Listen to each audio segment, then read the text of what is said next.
Ini dunia ini bukan semakin baik. Ingat itu, bukan semakin baik, semakin runyam. Karena janji firman Tuhan, bumi ini akan diganti dengan LB3, langit baru dan bumi baru. Ingat itu. Jadi kalaupun kita hidup di sini, kita sekolah mengambil S1, S2 sampai S3 hanya untuk Tuhan. Amin. Nah, panggilan umat Tuhan hanya ada satu, yaitu mengumpulkan harta di sorga sama dengan melakukan kehendak Tuhan. Amin. Hanya itu, tidak ada yang lain. Nah, semua kita umat perjanjian baru harus sungguh-sungguh membangun diri supaya menjadi pelayan Tuhan. Ini garis bawahi dulu. Setiap kita umat perjanjian baru harus sungguh-sungguh belajar kepada Tuhan supaya kita menjadi pelayan Tuhan. Jadi seharusnya kita semua yang percaya harus menjadi pelayan Tuhan. Setuju? Siapa yang setuju? Masih separuh, nggak ada. Semua kita di sini yang dipanggil Tuhan harus menjadi pelayan Tuhan. Amin. Amin. Jangan ada yang menjadi penonton, semua menjadi pemain. Itu maksudnya. Kalau penonton nggak dapat hadiah sama sekali, enggak. Kalau penonton hanya bilang iya. Gitu ya. Cuma ini bagiannya itu. Tapi kalau pemain, berarti kalau kita pemain harus berlatih. Itu loh. Nah ini, kalau mendengar upah harus menjadi pemain. Tapi kalau dibilang berlatih, agak berpikir berlatih. Itu biasa. Karena biasanya kalau firman Tuhan disampaikan, Yesus kita penolong, pemberi berkat, pengasih, memberi kesembuhan. Amin, amin. Gak ada yang 200%, ya kan? Semua. Tapi kalau dibilang Allah kita kudus, kita juga harus kudus. Hah? Kok bisa? Begitu. Itu biasanya. Di sana sini, sono-sono juga begitu. Kalau udah sampai kepada kekudusan, gimana caranya? Kita masih manusia. Memangnya ada janji kita jadi monyet? Ada? Tetap manusia. Ya? Gak ada dikatakan begitu nanti mau dalam Tuhan semua manusia menjadi monyet supaya bisa kudus. Mana ada? Ayo mana behita doa? Ayo portibi do behita. Memangnya ada portibi lain nanti? Saya terkejut melihat Bapak Albarani ada di sini. Saya tidak tahu dia datang. Puji Tuhan, haleluya. Nah, saya katakan tadi harus sungguh-sungguh membangun diri supaya menjadi pelayan Tuhan yang benar. Kenapa harus ikut yang benarnya ini? Karena banyak pelayan Tuhan yang nggak benar. Gitu loh. Ini harus ikut di garis bawahi yang benar, pelayan Tuhan yang benar. Kenapa? Karena dewasa ini pengertian pelayan Tuhan telah rancau. Banyak orang berkata pelayan Tuhan itu harus yang di mimbar, harus pemimpin pujian, pemain musik dan lain sebagainya. Hanya itu pelayan Tuhan. Lalu kita ini kemana? Ngapain? Gitu loh. Makanya saya katakan pelayan Tuhan yang benar. Karena rancau, dan kalau pengertian pelayan Tuhan tidak jelas, maka pengertian pelayan Tuhan, pekerjaan Tuhan itu menjadi kacau. Itu sudah pasti. Jadi banyak orang melayani motifnya lain.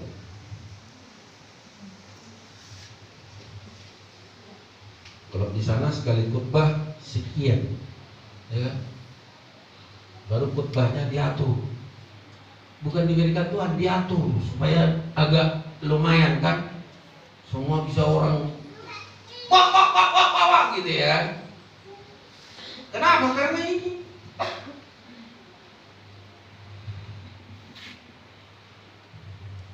di sini nggak ada ya kan? Sini udah jelas nggak ada, karena siap kubang, karena dikasih ya tahap apa. Paling teguran, kalimat enak ini kurang mantap, kalimatnya ada kan begitu. Itu biasanya. Nah,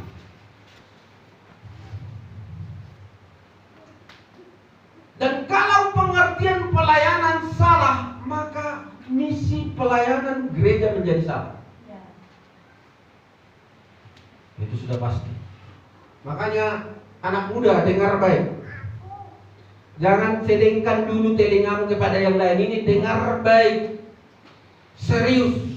Seberapa serius engkau, sebegitu banyaklah yang kau dapat nanti menjadi bekal hidupmu. Katakan amin. Dengar baik. Jangan ada yang dengar masuk kanan keluar kiri ya.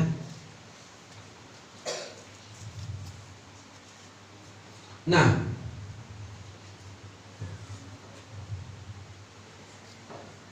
yang ada di dalam benak banyak orang tentang pelayan Tuhan adalah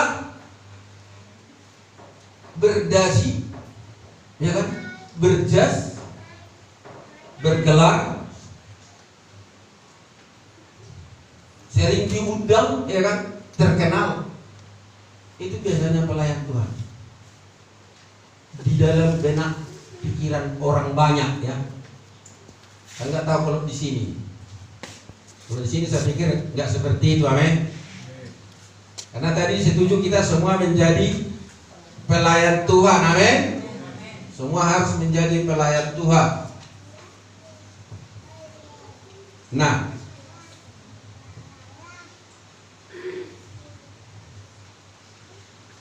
tetapi Yesus menunjukkan siapa dan bagaimana yang menjadi pelayan Tuhan. Mari kita belajar dari perikop ini yang tertulis di dalam Lukas pasal 22 ayat 24 sampai 27. Dikatakan seperti ini.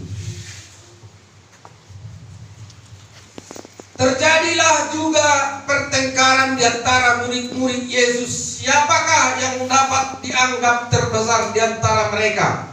Yesus berkata kepada mereka, raja-raja bangsa-bangsa memerintah rakyat mereka, dan orang-orang yang menjalankan kuasa atas mereka disebut pelindung-pelindung. Tetapi kamu tidaklah demikian, melainkan yang terbesar di antara kamu hendaklah menjadi sebagai yang paling muda, dan pemimpin sebagai pelayan. Sebab siapakah yang lebih besar, yang duduk makan atau yang melayani? Bukankah dia yang duduk makan? Tetapi aku ada di tengah-tengah kamu sebagai pelayan. 2 kali ya kata pelayan itu di sini. Nah, murid-murid pada saat itu merasa isi dohita, no jago, no mantap, kira-kira seperti itu bahasa sehari-harinya ya kan. Ada sebagian merasa sedikit, ya kan? Tapi Yesus langsung menjelaskan, menusuk yang ada di dalam hati mereka. Dia berkata, siapa terbesar, yang duduk makan dan yang melayani? Sudah pasti yang duduk, ya kan? Tapi aku berkata kepadamu, kata Tuhan Yesus, aku berkata kepadamu, tetapi kamu tidaklah demikian, melainkan yang terbesar di antara kamu hendaklah menjadi sebagai yang paling muda, dan pemimpin sebagai pelayan.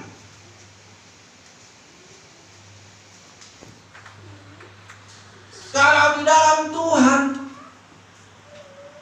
supaya bisa menjadi pelayan Tuhan, harus belajar dulu kepada Tuhan. Harus belajar banyak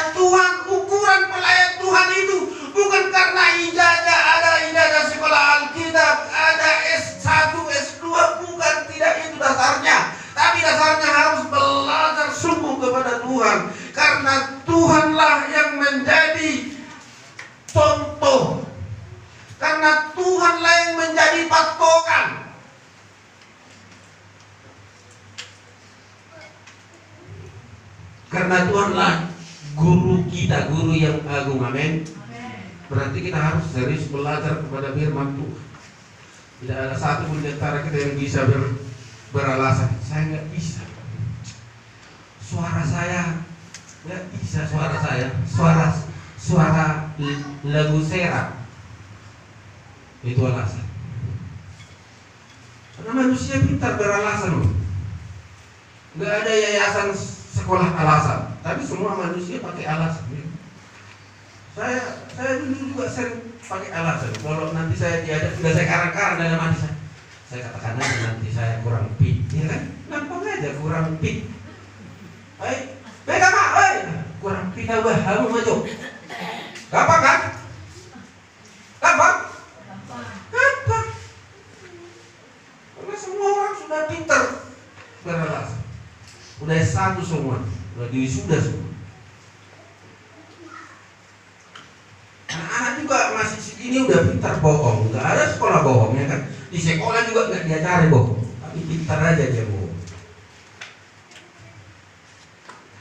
Jadi Bapak Ibu, kalau kita tidak memberikan waktu kita, hati kita untuk belajar firman Tuhan, baca firman Tuhan setiap pagi, berdoa setiap pagi, kau tidak akan pernah menjadi pelayan yang benar. Padahal kita semua targetnya harus menjadi pelayan. Amin. Semua setuju, semua harus menjadi pelayan. Amin. Baca firman Tuhan setiap pagi, berdoa setiap pagi. Enggak ada amin kan? Amin. Nah, bangun pagi ini agak payah, apalagi musim-musim dingin begini. Dia dulu ngantuk lagi, ditariknya Senin, balik lagi tuh. Duanya sampai hari Senin, sampai amin. Di sini nggak ada orangnya, amin. Sana sini jangan ada. Di sini berdoa tiap pagi terus. Di sana ada asap doa, sana sini, semua berdoa di sini. Siapa yang setia di sini berdoa setiap pagi buat seluruh gereja jemaat Kristen Rasuli dimanapun berada? Loh, cuman kami bertiga. Aduh. Sali dok.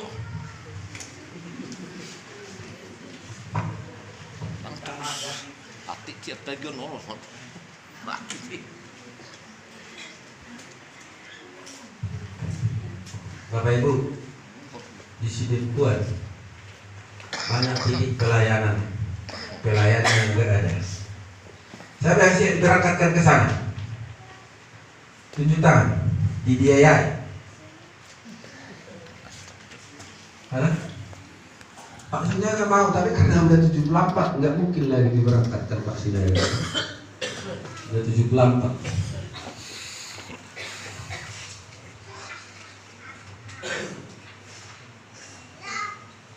Halo, masih bersama dengan saya? Nggak ada alasan, makanya saya awali khutbah ini nggak ada alasan. Semua kita bisa menjadi pelayan Tuhan, tetapi dengan tanda kutip. Mari belajar sungguh kepada firman Tuhan. Amin. Belajar, berdoa. Karena firman Tuhan ini ajaib, Bapak Ibu, berkuasa, bisa memberikan hikmat, bisa memberikan pengetahuan, memberikan kekuatan, semua bisa diberikan firman Tuhan. Itu sebabnya Kristus itu firman Tuhan, Bapak Ibu. Makanya tidak ada manusia yang tidak punya alasan. Tidak ada.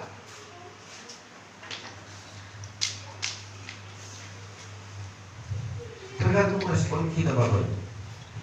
Jadi kita memang rindu gereja kita bisa berkembang ke kiri dan ke kanan. Mari kita melayani Tuhan, amin. Mari kita menjadi pelayan Tuhan yang benar. Pelayan Tuhan itu ciri-cirinya bisa menjadi berkat bagi orang lain. Berkat yang utama bagi orang lain, saudara tahu, membawa dia mengenal Tuhan. Itu berkat yang pertama, yang paling luar biasa. Membawa orang-orang mengenal Tuhan dengan benar.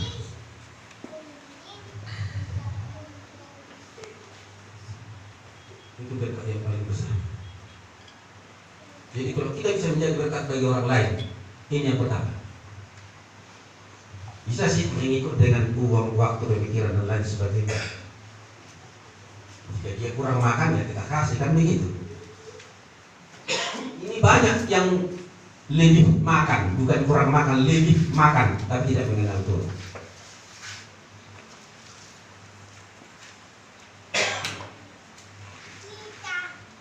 Karena itu sudah lumrah, ya kan?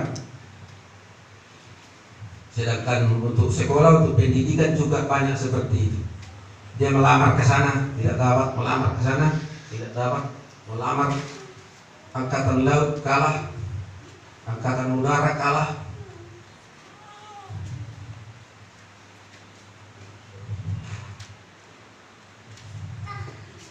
Ada seorang ibu kalah anaknya angkatan udara, angkatan laut. Masa anakku kalah? Karena nggak bisa berenang, nggak bisa di angkatan laut katanya.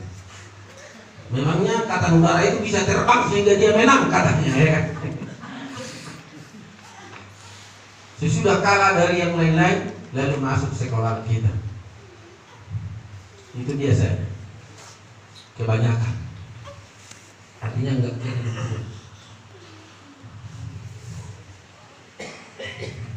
Padahal kepada setiap